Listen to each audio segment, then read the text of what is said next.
Trump overstepped his authority, imposing those tariffs on America's trading partners. President Trump's tariffs are back on for now after a day of whiplash. A federal appeals court temporarily pausing a ruling that would have halted the tariffs. Less than 24 hours earlier, the Court of International Trade had ruled that the president does not have unlimited authority to impose them. Overnight, President Trump lashing out on Truth Social at that panel, which includes a judge he appointed, calling the ruling so wrong and so political. Some of the president's advisors have warned the courts that a negative ruling could hurt the White House's ability to negotiate with other countries after promising to reach 90 deals in 90 days, with that July 9th deadline quickly approaching and little progress to show for it.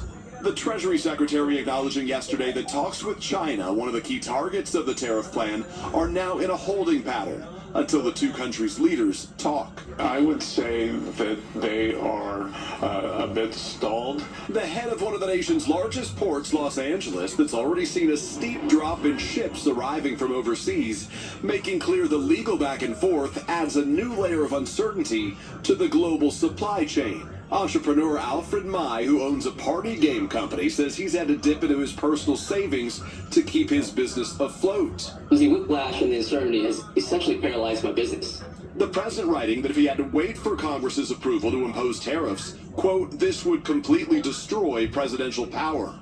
While this week he has used one presidential power that does not require Congress, issuing a flurry of pardons for high-profile names, including reality TV stars Todd and Julie Crisley, convicted by a jury in 2022 for defrauding banks of more than $30 million. The Crisleys now free and back out in public. Here we go. Their daughter Savannah posting from a shopping trip with her dad. Savannah Crisley had heavily lobbied the White House for her parents' release and personally received the news from President Trump this week.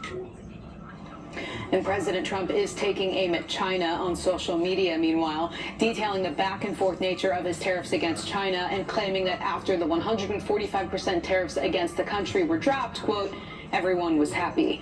He went on to say, in part, that's the good news. The bad news is that China has totally violated its agreement with us. So much for being Mr. Nice Guy, end quote. It's believed that trade talks have stalled between the U.S. and China at this point. Well, former President Joe Biden delivered his first public remarks today since his cancer diagnosis was revealed. The former president spoke to veterans and Gold Star families at a Memorial Day event in Delaware. He said those who paid the ultimate price will always be remembered. So everyone who came here today to grieve, with grief in your heart, please know you're not alone. You'll never be alone. And your loved one will never be forgotten. Period.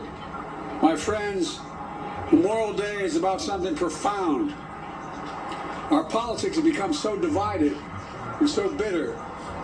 All the years I've been doing this, I never thought we'd get to this point. But we are.